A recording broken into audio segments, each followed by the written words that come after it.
नमस्कार, हिमाचल खबरनामा में आपका स्वागत है। मैं हूं आपके साथ वर्षा भवन। सबसे पहले नजर डालते हैं कुछ खास सुर्खियों पर।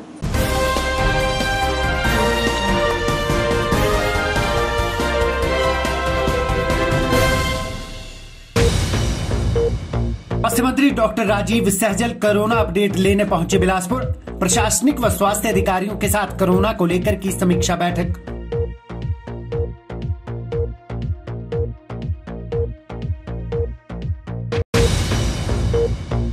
कोरोना कर्फ्यू की बंदिशों में की गई सख्ती के दूसरे दिन भी 3 घंटे के लिए खुले बाजार। कोरोना नियमों की अनुपालना कराते दिखे पुलिसकर्मी।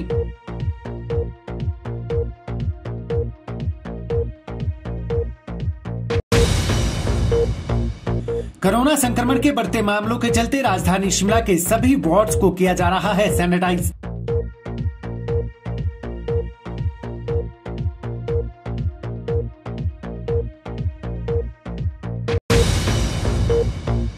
मौसम विभाग ने मध्य पर्वतीय क्षेत्रों के लिए ऑरेंज अलर्ट की चेतावनी की जारी। 15 जनवरी से मौसम साफ होने का अनुमान।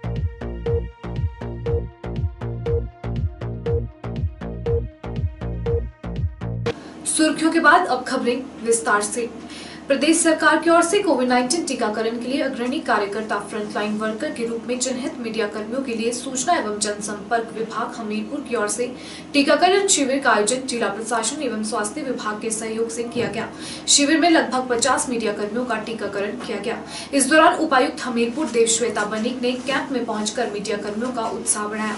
वहीं उपायुक्त ने मुख्यमंत्री जयराम ठाकुर का मीडिया कर्मियों के लिए टीकाकरण कैंप आयोजित करने के लिए भी आभार व्यक्त किया। प्रदेश सरकार की ओर से कोविड-19 टीकाकरण के लिए अग्रणी कार्यकर्ता फ्रंटलाइन वर्कर के रूप में चिन्हित मीडिया कर्मियों के लिए सूचना एवं जनसंपर्क विभाग हमीरपुर की ओर से टीकाकरण शिविर का आयोजन जिला प्रशासन एवं स्वास्थ्य विभाग के सहयोग से किया गया। इस दौरान उपायुक्त हमीरपुर देवश्वेता बनिक ने पत्रकारों को वैक्सीन लगने के कैंप का निरीक्षण किया और प्रदेश सरकार द्वारा मीडिया कर्मियों को फ्रंटलाइन वर्कर्स बनाने पर सीएम जयराम ठाकुर का आभार जताया। उपायुक्त ने कहा कि कोविड-19 के इस दौर में मीडिया कर्मी लोगों तक सरकार एवं कोविड-19 संबंधी सावधानियों के प्रचार प्रसार कर अपनी अहम भूमिका निभा रहे हैं। वहीं शिविर के सफल आयोजन के लिए उन्होंने स्वास्थ्य विभाग व सूचना एवं जनसंपर्क विभाग का आभार जताया। जी, वैक्सीनेशन जहाँ पे जिन लोगों की हो रही है वो सभी बहुत अच्छी बात है, क्योंकि कोविड के साथ लड़ने में जो है एक बहुत बड़ा हमारे पास हथियार ये वैक्सीनेशन है, जो पिछले बार नहीं था। तो हम चाहते हैं कि कोविड की मैनेजमेंट जैसे जैसे चल रही है, साथ में वैक्सीनेशन भी जितने लोगों को हम कवर कर सकते हैं वो हमारी प्रायोरिटी है। और बहुत खुशी की बात है कि अभी थोड़े दिन पहले ही माननीय मुख्यमंत्री महोदय का यहाँ प्रवास था हमीरपुर में, और उसमें भी उन्होंने आश्वस्त किया था कि हमारे मीडिया के जितने इलेक्ट्रॉनिक प्रिंट मीडिया के जितने साथी हैं उनको भी प्राथमिकता दी जाएगी वैक्सीनेशन के लिए, क्योंकि आप लोग भी फ्रंट लाइन में जो है कोविड मैनेजमेंट और उसकी पूरी रिपोर्टिंग में जो है बहुत अहम भूमिका निभाते हैं, और लोगों तक जो है अवेयरनेस और जागरूकता फैलाने का बहुत बड़ा जो एक दायित्व है वो मीडिया के थ्रू जो है वो पूरा होता है।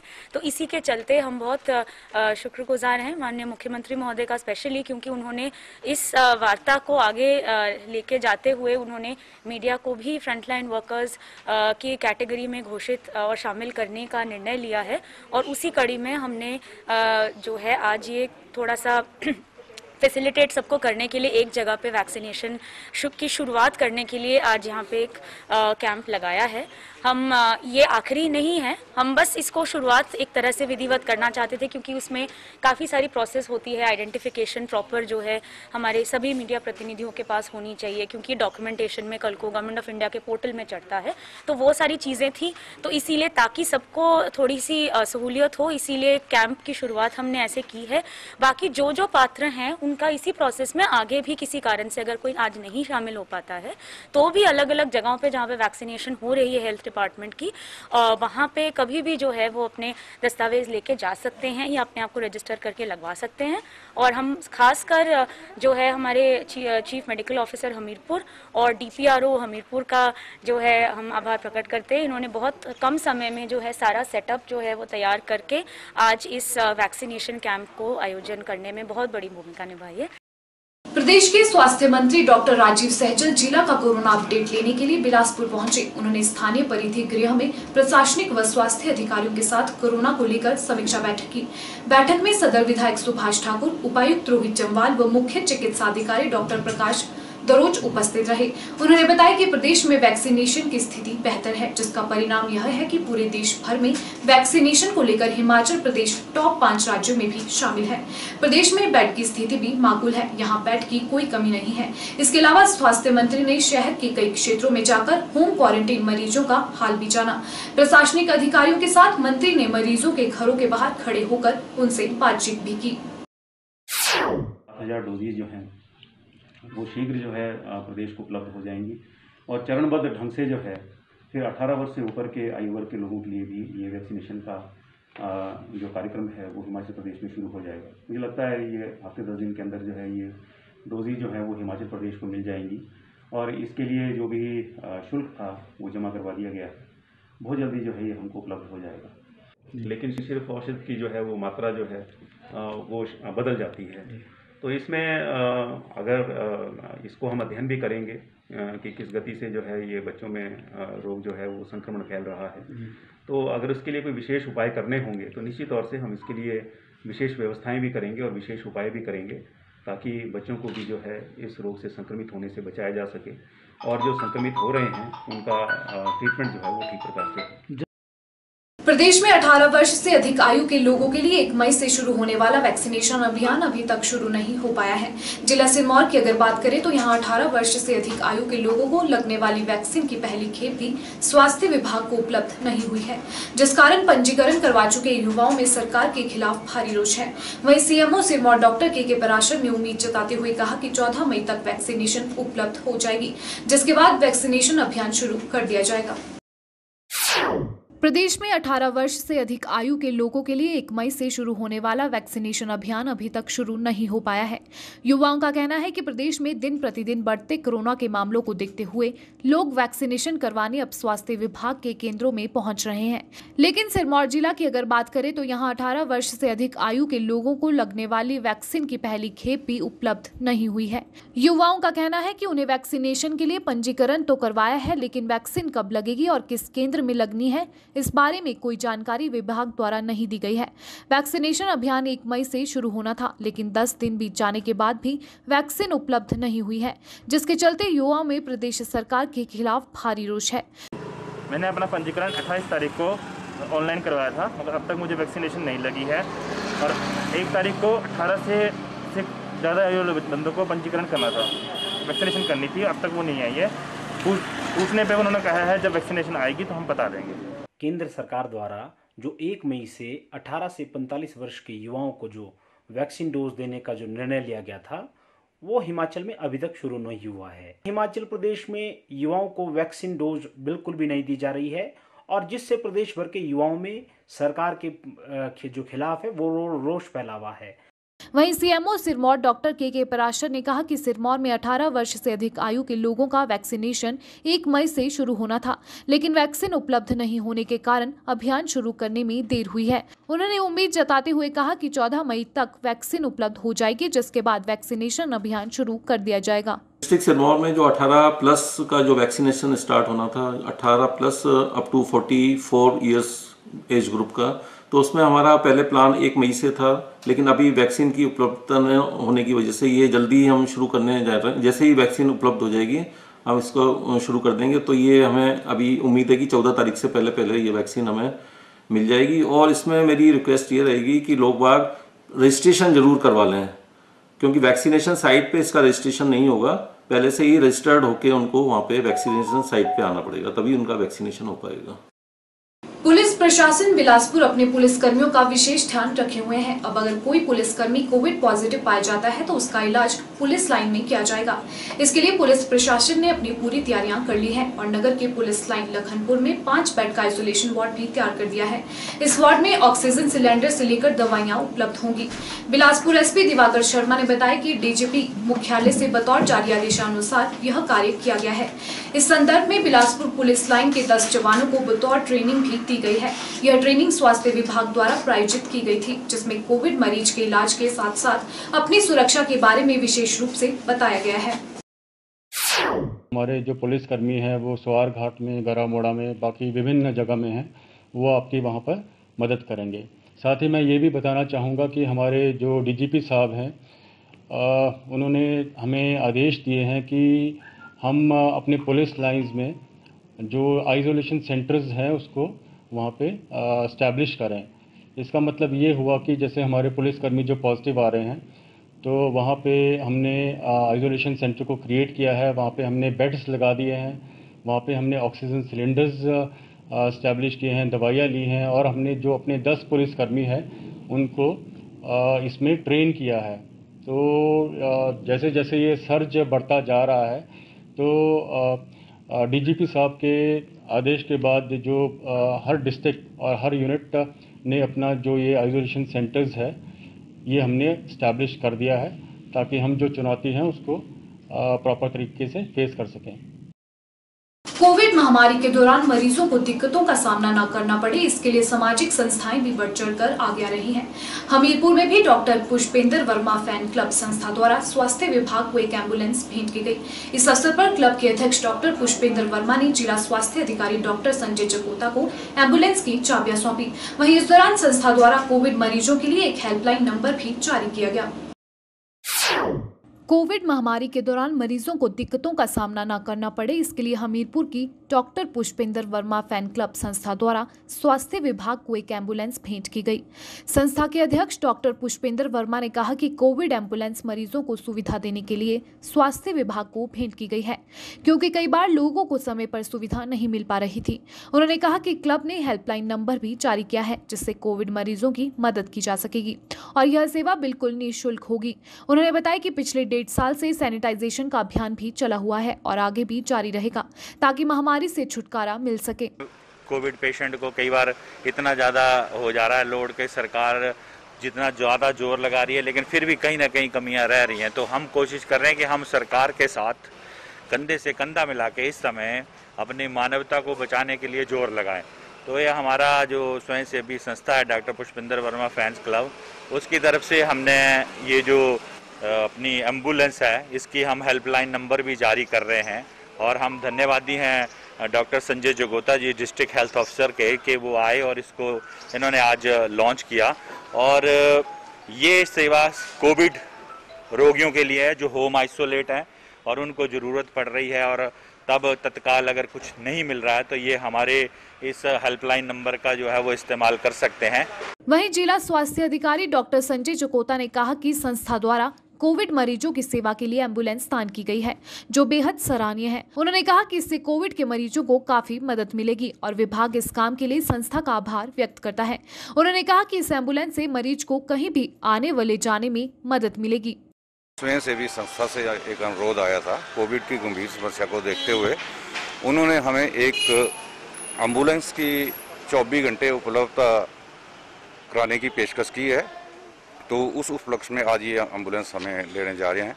इस एम्बुलेंस को हम कोविड जो पेशेंट हैं उनको घर से अस्पताल लाने, अस्पताल से घर छोड़ने, या कोई मरीज किसी उच्च संस्थान में जैसे कि पीजीआई, फोर्टिस या चंडीगढ़ वगैरह जाना चाहता है तो उसके लिए ये एम्बुलेंस निःशुल्क उपलब्ध रहेगी। गौरतलब है कि doctor Pushpendra Verma fan club Hamirpur द्वारा कोविड महामारी के शुरुआती दौर से लेकर अब तक जिला भर में गांव-गांव जाकर सैनिटाइजेशन का काम कर रही है और लोगों को भी बीमारी से निपटने के लिए जागरूक किया जा रहा है। कोरोना से पैदा हुए संकट के इस दौर में कई लोग कोरोना पीड़ितों की मदद के लिए आगे आ रहे हैं। कोई कोरोना पीड़ितों को घर द्वार पर निःशुल्क भोजन उपलब्ध करवा रहे हैं तो कोई कोविड मरीजों को मास्क दे रहे हैं। शिमला के एक निजी व्यापारिक प्रतिष्ठान द्वारा आईजीएमसी में उपचाराधीन कोविड मरीजों के लिए 20 NIV मास्क भेंट किए गए। ये मास्क विशेष रूप से उन मरीजों के लिए हैं जो वेंटिलेटर पर हैं। वहीं अस्पताल के MS डॉक्टर जनक राज ने कोविड मरीजों की सेवा और मदद में जुटे लोगों और विभिन्न सामाजिक संस्थाओं का आभार जताया है।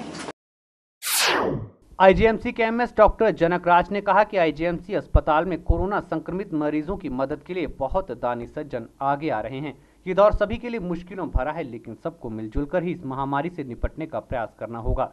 साथ ही उन्होंने उन सभी लोगों का आभार जताया है जो इस मुश्किल के समय में कोरोना मरीजों की सहायता में जुटे हैं। मैं इसके लिए खास तौर पर सब उन दानी सज्जनों का, उन सब सामाजिक, गैर सरकारी, सरकारी सब संगठनों का आभार व्यक्त करना चाहूँगा कि संकट के समय में आप हमारी और हमारे लोगों की मदद करने के लिए आगे आ रहे हैं।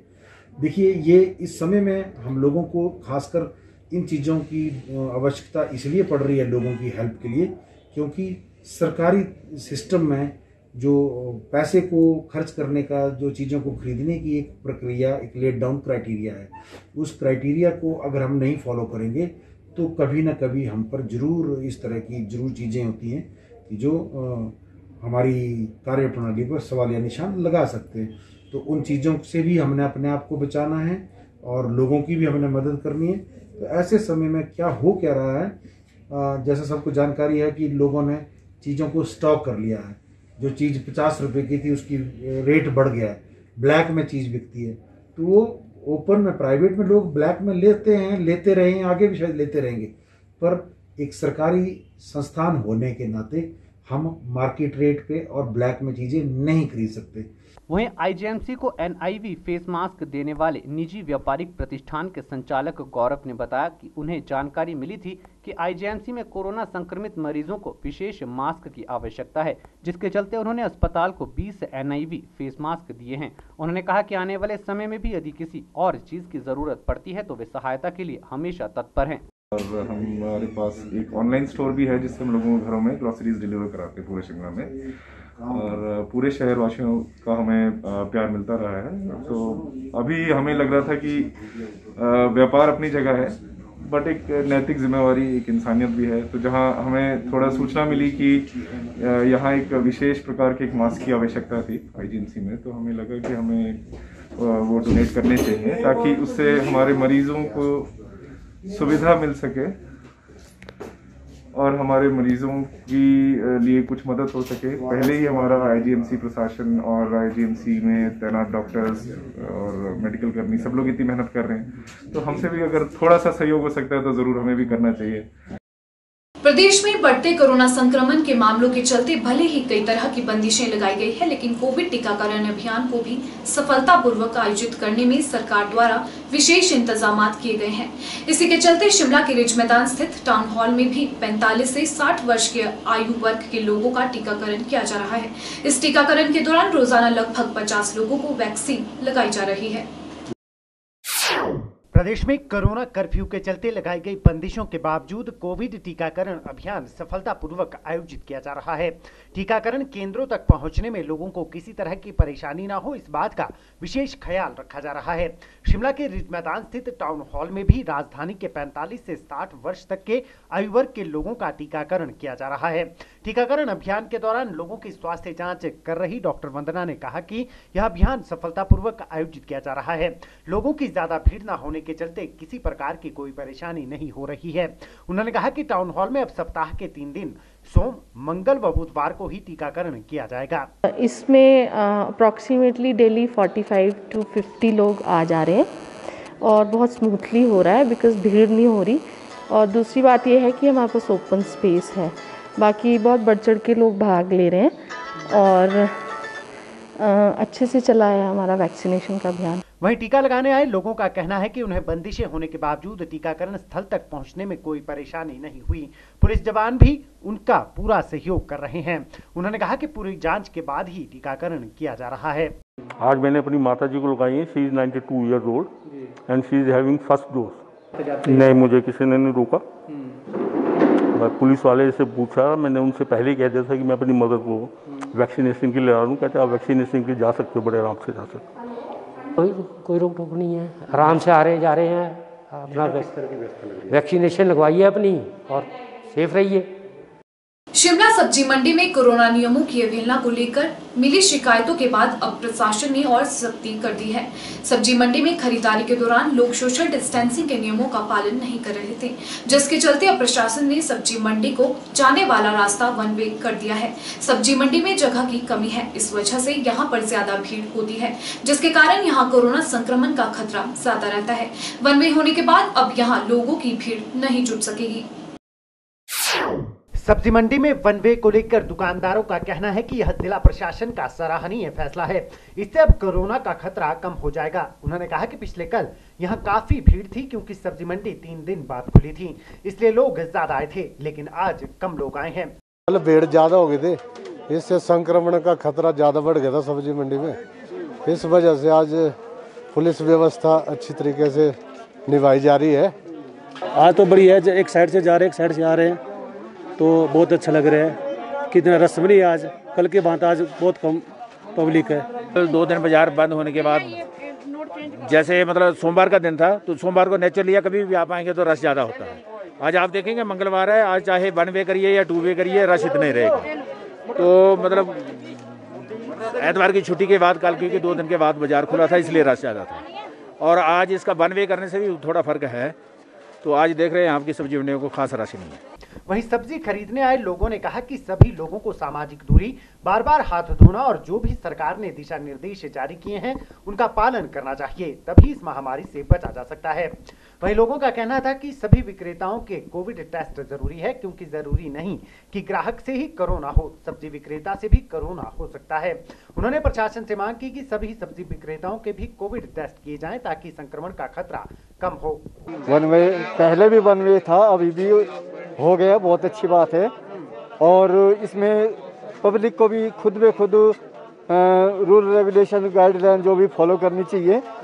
सोशल डिस्टेंस, अपना बचाव, खुद ही बचाव है, अपने आप में खुद बचाव करें। और मेरी एक और रिक्वेस्ट है कि इसमें जितने भी हमारे दुकानदार भाई जो है, इन सबको भी अपना भी जरा टेस्ट करवा के रखे। इनसे भी मान लो इन्फेक्शन हो सकता है, जरूरी नहीं, कोई गारंटी नहीं कि इनको ना हो और कस्टमर को ना हो। इनको है तो कस्टमर को भी हो सकता है।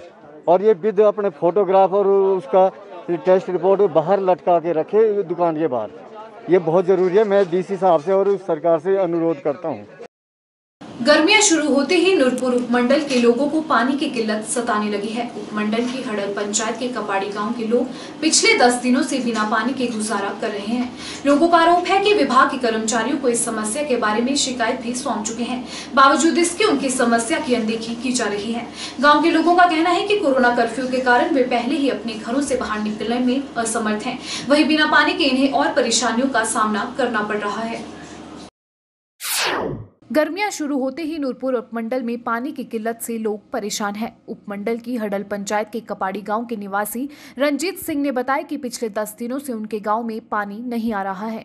उनका कहना है कि विभाग के कर्मचारियों को समस्या के बारे में बताया गया, लेकिन उनके सुध लेने वाला कोई नहीं। उन्होंने बताया कि गाँव में 70 से 80 के करीब लोग हैं जो एक ही बावड़ी से पानी भरने को मजबूर हैं। गांव की रहने वाली सपना ने बताया कि बिना पानी के उन्हें काफी दिक्कतों का सामना करना पड़ रहा है। उन्होंने बताया कि उनके छोटे छोटे बच्चे हैं जिन्हें पीने के लिए पानी भी मुश्किल से मिल रहा है। उनका कहना है कि पिछले 10 दिनों से ये समस्या आ रही है। यहाँ कितने लगातार 10 दिन हो गए पानी नहीं आ रहा है और बावड़ियाँ भी सूखी पड़ी हुई हैं, वहाँ से भी हमें पानी नहीं मिल रहा। हमारे छोटे छोटे बच्चे हैं, हम कैसे कहाँ से पानी लाएँ? पानी तो बिल्कुल भी नहीं आ रहा है, पीने के लिए भी नहीं पानी मिल रहा है। और सारे जहाँ से कम 25-20 लोग हैं जो एक ही बावड़ी से पानी भरते हैं। ग्रामीण रमन सिंह का भी यही कहना था कि गांव में पानी की आपूर्ति न होने से लोगों को भारी परेशानियों का सामना करना पड़ रहा है। जिस बावड़ी से लोग इस समय पानी भर रहे हैं वो भी सूखने की कगार पर है। ऐसे में ग्रामीणों ने जल शक्ति विभाग के अधिकारियों से गुहार लगाई है कि जल्द गाँव में पानी की आपूर्ति बहाल की जाए। जो हमारी पानी की समस्या है, तो फीटर बोल रहे थे कि पहले जो हमने इस लाइन के बारे में बताया था तो उन्होंने फसल का बहाना लगाकर ऐसे ही हमारे को गुमराह किया। उसके बाद जो है अभी हमारे को 5 तारीख इस लाइन का करेक्शन हुआ है, तो उसके बाद जो है हमारे आज तक करेक्शन नहीं हुए। मेरी एसडीओ से भी बात हुई और फीटरों से भी बात हुई। फीटर बोलते हैं अपना सामान लाओ। अभी जैसे कोविड का चल रहा है तो उसमें बोल रहे हैं कि हार्डवेयर की दुकानें बंद होंगी। अभी बोल रहे हैं हमारे को सामान ला कर दो, हम कहाँ से सामान लेकर आए? यहाँ पर बड़े दिनों से पानी की बहुत ज़्यादा समस्या आ रही है, जिसके कारण कि हमने कई बार फीटर को भी ये बात बोल रखी है कि यहाँ पानी की समस्या आ रही है। तो वो आज और कल करके बोल रहे पानी आ जाएगा, पानी आ जाएगा। लगातार यहाँ पे 10 से 12 दिन हो गए देखते हुए पानी बिल्कुल भी नहीं आ रहा है। यदि हम नीचे बोली पे पानी लेने जाते हैं तो वहाँ पे भी कुल मिला के यहाँ पे 70-80 लोग होंगे जो एक ही बोली से पानी लेते हैं। तो बोली बिल्कुल नीचे डोन में चली गई है, जिसकी हमने फ़ोटो वगैरह भी खींची हुई है। तो छोटे बर्तन से पानी उसमें भरना पड़ता है बाल्टी में, तो यदि मतलब एक एक बाल्टी भी घर को लेके आए तो भी पानी पूरा नहीं होता है। वहीं जब एसडीओ जल शक्ति विभाग नूरपुर देवेंद्र राणा से फोन पर संपर्क किया गया तो उन्होंने बताया कि गांव में पाइप डाल दी गई है और जल्द ही गांव वालों की पानी की समस्या को दूर कर दिया जाएगा। जैसे जैसे कोरोना के मामले बढ़ते जा रहे हैं वैसे वैसे लोग भी इसकी गंभीरता को समझ रहे हैं। सरकार द्वारा कोरोना कर्फ्यू के दौरान मात्र 3 घंटे तक ही रोजमर्रा जरूरत के सामान की दुकानें खुली रखने का फैसला लिया गया है। इसी को लेकर लोग भी काफी जागरूक दिख रहे हैं। चंबा मुख्यालय के साथ लगते हरदासपुरा, सुल्तानपुरा, चुल्हाकड़ी के बाजारों में आवश्यक वस्तुओं के सामान की दुकानें खुली रहीं। यहाँ इक्का दुक्का लोग ही खरीदारी के लिए पहुंचे। वहीं शहर में एंटर होने वाली गाड़ियों को पुलिस रोककर जांच कर रही है। खरीदारी के दौरान लोग कोविड नियमों का सख्ती से पालन भी कर रहे हैं। सर अभी तो काफ़ी फर्क पड़ गया है लोगों को। अब तो लोग भी कम देखने को मिल रहे हैं, चलने मतलब बाज़ार में कम हो गए हैं लोग, गाड़ियों की आवाजाही भी कम हो गई है। मतलब ठीक फ़र्क पड़ा है। मतलब कि कोरोना काल में जो है लोगों को अपने घर में रहना चाहिए, सेफ़ रहना चाहिए, सैनिटाइज का प्रयोग करें और बार बार हाथ धोएं और अपने घर में सेफ रहें। काफ़ी असर है सर, गांव से भी लोग बहुत कम आ रहे हैं, बसेस वगैरह बंद है तो अभी काफ़ी ज़्यादा फ़र्क है। 1 बजे तक सब अपनी शॉपिंग वगैरह करके घर चले जाते हैं, जैसे जो भी ज़रूरत का सामान है वो लेके, और उसके बाद खाली हो जाता है। बहुत ज़्यादा फ़र्क पड़ा है। अच्छे तरीके से पालन कर रहे हैं, सभी मास्क लगा रहे हैं। और बाकी पहले तो 100% होते थे, आजकल 30% से भी कम है। वो भी 1 बजे के पहले ही शॉपिंग करके चले जाते हैं। पहले से काफ़ी ज़्यादा हो रहा है, दिन प्रतिदिन सभी लोग मास्क लगाए हुए दिखाई दे रहे हैं हमें। सभी जगह अच्छे से व्यवस्था है पहले से सर, ना ही उतनी भीड़ भाड़ है, सब अच्छी व्यवस्था से काम चल रहा है सर। उनको भी समझ होनी चाहिए, वो भी उनके प्रति भी या कार्रवाई की जाए, पालन नहीं करे तो या तो उनको पहले समझा देना चाहिए कि मास्क जरूरी है और हाथ में सैनिटाइजर भी है। पहले से काफ़ी ज़्यादा फ़र्क है सर।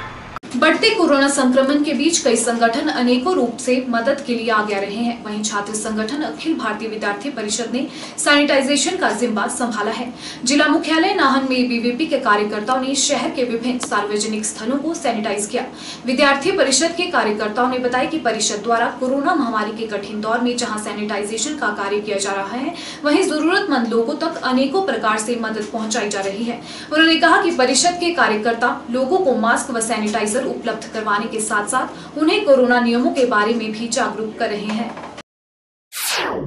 विद्यार्थी परिषद पूरे हिमाचल प्रदेश में ही नहीं बल्कि पूरे देश में ये सेवा कार्य कर रही है, जिसमें विद्यार्थी परिषद ने यह उद्देश्य लिया है कि पूरे शहर को, जैसे जिले वाइज जो हमने टारगेट लिया है कि पूरे शहर में हम सैनिटाइज करेंगे, मास्क वितरण कर रहे हैं। जहाँ पे भोजन की सुविधाएं उपलब्ध नहीं हो रही वहाँ पे भोजन हम उपलब्ध करवा रहे हैं और इस कोरोना संक्रमण के बढ़ते हम लोगों को अवेयर भी कर रहे हैं और साथ साथ हम सैनिटाइज का कार्यक्रम भी हम पूरे सार्वजनिक स्थानों पर कर रहे हैं।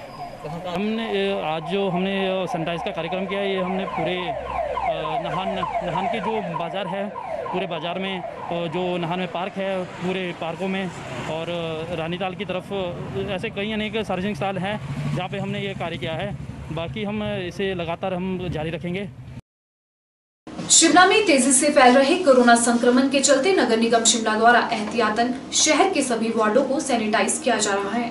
निगम ने सैनिटाइजेशन के लिए बकायदा 30 कर्मचारियों की डेडिकेटेड टीम बनाई है, जो वार्ड स्तर पर कोरोना संक्रमितों के घरों सहित सड़कों और वर्षा शालिकाओं को सैनिटाइज कर रही है, ताकि संक्रमण को फैलने से रोका जा सके। नगर निगम शिमला के आयुक्त आशीष कोहली ने कहा कि शिमला शहर में लगातार कोरोना संक्रमण के बढ़ते मामले चिंता का विषय है। इस स्थिति को देखते हुए नगर निगम शिमला के सफाई कर्मचारी प्रत्येक वार्ड में सैनिटाइजेशन का कार्य कर रहे हैं। उन्होंने बताया कि निगम ने इसके लिए बाकायदा 30 सफाई कर्मचारियों की डेडिकेटेड टीम बनाई है, जो न केवल सार्वजनिक स्थानों को सैनिटाइज कर रही है बल्कि कोरोना संक्रमितों के घरों को भी सैनिटाइज किया जा रहा है। इसके अलावा यदि निगम को किसी भी सरकारी या निजी दफ्तर से फोन पर सैनिटाइज करने के लिए फोन कॉल आता है तो वहां भी प्राथमिकता के आधार पर सैनिटाइज किया जाता है। इसके अलावा यदि निगम को किसी भी सरकारी या निजी दफ्तर से फोन कॉल आता है तो वहां भी प्राथमिकता के आधार पर सैनिटाइज किया जाता है। सैनिटाइजेशन के लिए नगर निगम शिमला लगातार प्रयासरत है और हमने एक डेडिकेटेड टीम बनाई है जिसमें कि 30 लोग हैं हमारे सफाई कर्मचारी, और वो डेडिकेटेडली पूरे शहर की सैनिटाइजेशन के काम में ही लगे हैं। ये पब्लिक प्लेसेस में भी सैनिटाइज कर रहे हैं, और जहाँ पे कोविड पेशेंट्स आ रहे हैं उन घरों को भी सैनिटाइज कर रहे हैं, या कोई ऑफिस में भी अगर कोविड पेशेंट आता है तो वो भी सैनिटाइज किए जा रहे हैं। तो जिस तरह से एक नंबर भी जारी किया था उस पर किस तरह के लोगों के कॉल आ रहे हैं और उसके लिए अलग से टीमें बनाई गई है? बिल्कुल, ये हमने 1916 जो नंबर दिया है उस पर भी लोगों के कॉल्स आ रहे हैं, और काफ़ी जगह हमारे जो काउंसलर्स हैं वो भी इसमें खुद कार्य कर रहे हैं, क्योंकि लोग वार्ड में काउंसलर से कांटेक्ट कर रहे हैं। काउंसलर्स अपने वार्ड सर्वेलेंस ऑफिसर्स भी हैं, और वो उनके वार्ड में जो टीम है वो हमने उनकी लिस्ट सब काउंसलर्स के साथ शेयर की हुई है कि उनके वार्ड में कौन आदमी सैनिटाइजेशन का कार्य देख रहा है, और काउंसलर्स उनके थ्रू ये कार्य कर रहे हैं। कोरोना कर्फ्यू के दूसरे दिन दोपहर बाद बाजारों में सन्नाटा छाया रहा। शिमला में जिला प्रशासन द्वारा जरूरी वस्तुओं की दुकानें 1 बजे तक खोले जाने के आदेशानुसार लोग 1 बजे से पहले ही खरीदारी करके अपने घरों को लौट गए। वहीं उपायुक्त शिमला द्वारा अब नई अधिसूचना जारी की गई है, जिसके अनुसार दोपहर 1 बजे के बाद ढाबा, रेस्टोरेंट और होटलों को खोले रखने पर कोई पाबंदी नहीं होगी, बशर्ते SOP का पालन करना जरूरी होगा। कोरोना कर्फ्यू के कारण बंद पड़े बाजारों से घुमंतु भैंस पालक गुज्जरों को भी काफी नुकसान झेलना पड़ रहा है। गुज्जरों के अनुसार बाजारों में चहल पहल रहने से पहले जहां वह अपना हजारों लीटर दूध प्रतिदिन बाजार में बेचा करते थे, तो वहीं आज कोरोना कर्फ्यू के चलते उन्हें हजारों लीटर दूध की खपत करना मुश्किल हो गया है। गुज्जरों का कहना है कि दूध बेचना ही उनका एकमात्र रोजगार है, जिस पर अब संकट के बादल मंडराने लगे हैं, और कोरोना कर्फ्यू के चलते बाजार में पसरे इस सन्नाटे ने उनकी रोजी रोटी को भी प्रभावित किया है। को सामान कुछ नहीं मिल रहा है, दुकानें सारी बंद है, पशु के लिए कोई चीज़ नहीं मिल रही है। हम कैसे अपना गुजारा करेंगे, कैसे जाएंगे आगे, क्या करेंगे? हम बच्चे हमारे भूखे मर रहे हैं, दुकानें तो बिल्कुल बंद है, सब्जी हमारे को नहीं मिलती है, आटा राशन हमारे को नहीं मिलता है, बाजार में कोई जाने नहीं देता है। इसलिए हम क्या करेंगे, कैसे जीना करेंगे, कैसे जीना गुजारा करेंगे? कि दूध बेच के हम गुजारा करते हैं, हमारा दूध नहीं बिक रहा है। कोरोना की हमारे को ये प्रॉब्लम आ गई है कि बहुत मुश्किल है, बहुत कोई हमारे को देख राशन पानी है कोई मिल नहीं रहा है। हम दूध पी के गुजारा कर रहे हैं, हमारे बच्चे हैं, बिना राशन खर्चे से हम बहुत मजबूरी में आ गए हैं।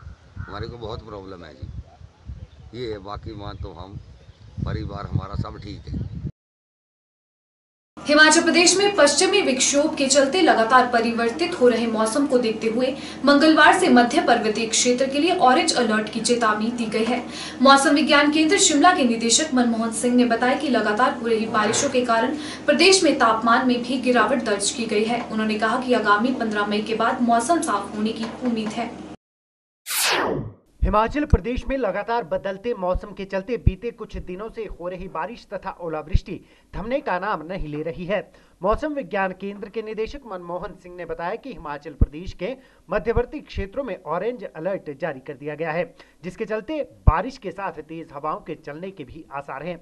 वहीं मनमोहन सिंह ने कहा कि कल और परसों प्रदेश के अधिकतर हिस्सों में भारी बारिश, ओलावृष्टि तथा गर्जन के साथ बौछारें होने की संभावना जताई गई है। पिछले दिनों से लगातार हिमाचल प्रदेश में बारिश चल रही है, तो अभी और वेस्टर्न डिस्टर्बेंस अप्रोच करेगी, जिसकी वजह से जो आने वाले दिन है इसमें मौसम खराब रहेगा। आज भी जो हिमाचल प्रदेश के जो बहुत सारे इलाके हैं वहाँ पे बादल छाए हुए हैं, WD का इफेक्ट जो आज भी रहेगा। आज भी हिमाचल प्रदेश के लिए हमने वार्निंग इशू की हुई है। अगले 2 दिन तक जो बारिश है वो जारी रहेगी। कल और परसों को जो मोस्ट प्लेसेस एरिया है जिसमें बारिश हो सकती है, ओलावृष्टि हो सकती है और हैवी रेनफॉल होने की भी प्रोबेबिलिटी है। तो जो वार्निंग है वो 3 दिन के लिए इशू की हुई है। आज के लिए जो वार्निंग है वो मेन हिल्स के लिए है और तेज़ हवाओं के लिए इशू की हुई है। और कल के लिए जो है जो बारिश रहेगी 12 और 13 तारीख को, जो वो तेज़ हवाओं के साथ ओलावृष्टि और साथ में हैवी बारिश होने की प्रोबेबिलिटी रहेगी। हैवी बारिश जो है वो हिमाचल प्रदेश के मिड हिल्स वाले इलाके हैं, जिसमें डिस्ट्रिक्ट शिमला, सोलन, मंडी और साथ में डिस्ट्रिक्ट कांगड़ा और चंबा डिस्ट्रिक्ट है। इसमें प्रोबेबिलिटी जो हैवी बारिश होने की ज़्यादा रहेगी। और बाकी जो इलाके होंगे इसमें मॉडरेट बारिश के साथ जो तेज़ हवाएं और कुछ एक जगह पे ओलावृष्टि हो सकती है। जो हिमाचल प्रदेश के ऊपरी इलाके हैं जिसमें डिस्ट्रिक्ट लाहौल स्पीति और किन्नौर का ट्राइबल एरिया, इसमें जो लाइट जो हल्का हिमपात भी हो सकता है। इसी दौरान जो आने वाले दिन होंगे, दिन के तापमान में कमी रहेगी। बारिश और जो क्लाउडीनेस की वजह से जो दिन के तापमान है वो उसमें थोड़ी कमी रह सकती है। अभी भी जो तापमान है, जो दिन के तापमान है वो सामान्य से कम चल रहे हैं।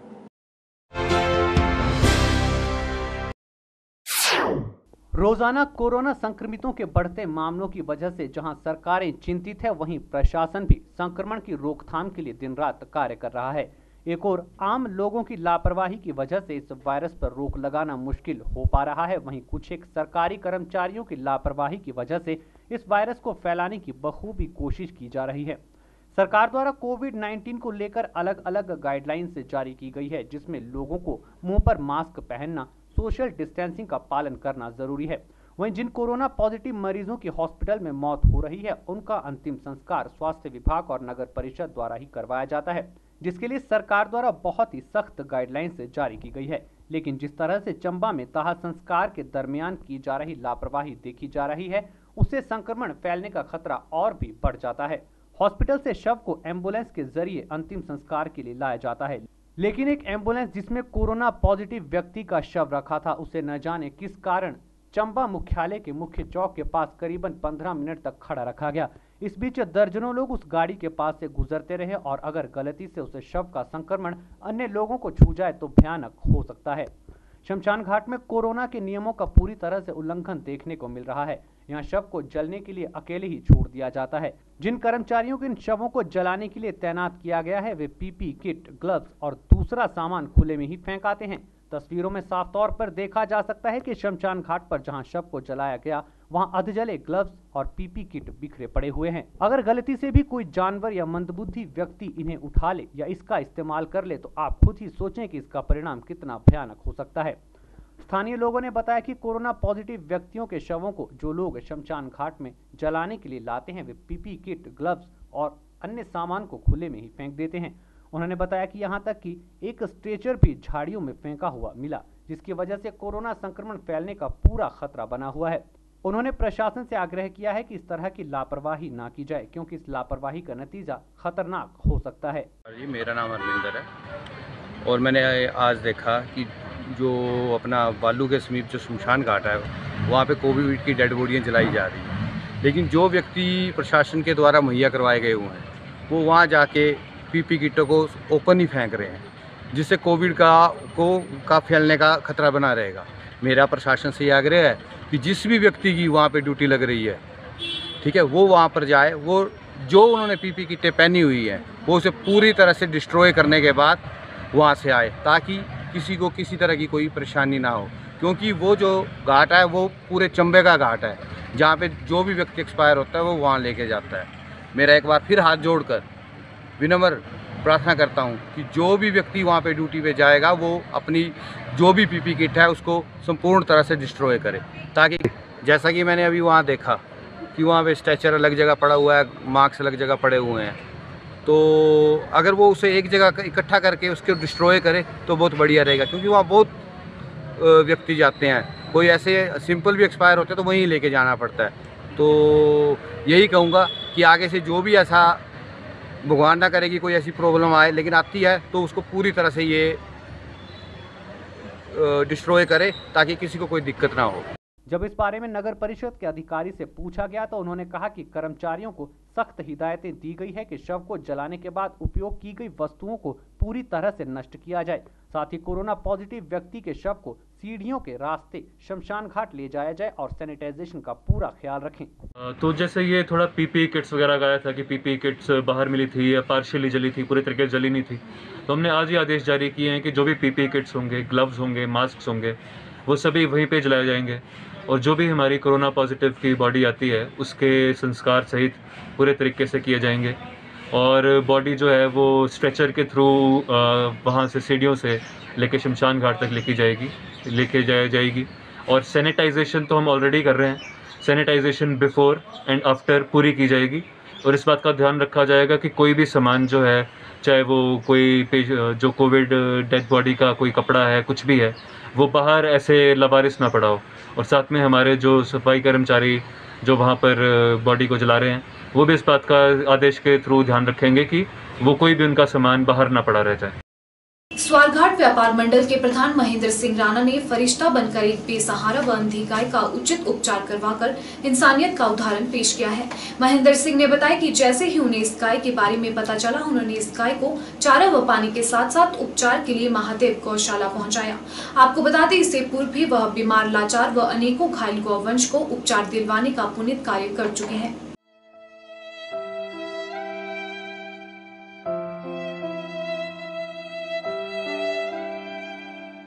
हिंदू धर्म में आज भी भारतीय समाज के अनुसार गाय को मां का दर्जा दिया जाता है। जीवन भर उसी गौ मां का दूध पीकर आज उसी मां को बूढ़ी होने पर गाय के मालिक ने उसे बेसहारा जंगल में छोड़ दिया।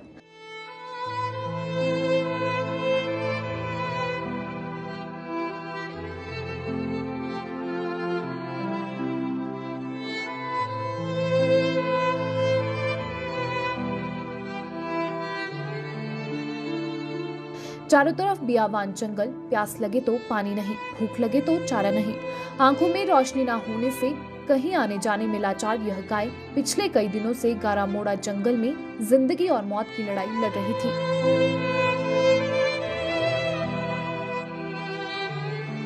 ये कल परसों मुझे पता लगा, ये राजेंद्र कुमार जी अपने नालियां वाले, इन्होंने बताया कि एक अंधी गाय पड़ी हुई है वहाँ पे गारामोड़ा के साथ जंगल में।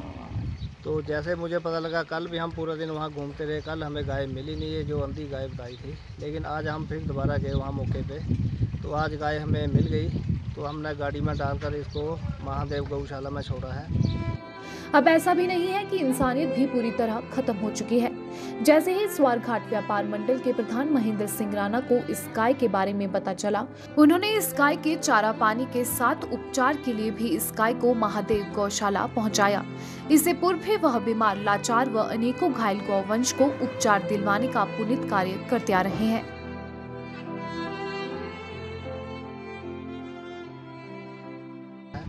पहले भी हम यहाँ पे कई जो जख्मी हालत में पशु होते हैं, जो आवारा छोटे होते हैं, जिनका एक्सीडेंट होता है गाड़ियों के साथ, वो हमने कई यहाँ छोड़े हुए पहले भी। आज भी ये अंधी जो गायें हैं, ये छोड़ चले हम यहाँ गौशाला में। यहाँ जो बहुत अच्छी व्यवस्था है मेरे हिसाब से, तो हमारे नज़दीक जितनी भी गौशालाएँ हैं, सब में सबसे बढ़िया गौशाला है महादेव गौशाला। यहाँ पूरी सेवा होती है पशुओं की। जितने भी यहाँ है गाय लगभग 750-800 के लगभग यहाँ है। तो मैं तो यहाँ प्रधान जी का बहुत बहुत धन्यवाद करना चाहूँगा। ये कभी भी हमें मना नहीं करते, ऐसा कोई एक्सीडेंटेड पशु हो, चाहे कोई बीमार हो, कभी भी नहीं मना करते। हमने यहाँ काफ़ी पहले भी छोड़े थे, आगे को भी जैसे हमें सूचना मिलती रहेगी हम यहाँ छोड़ते रहेंगे।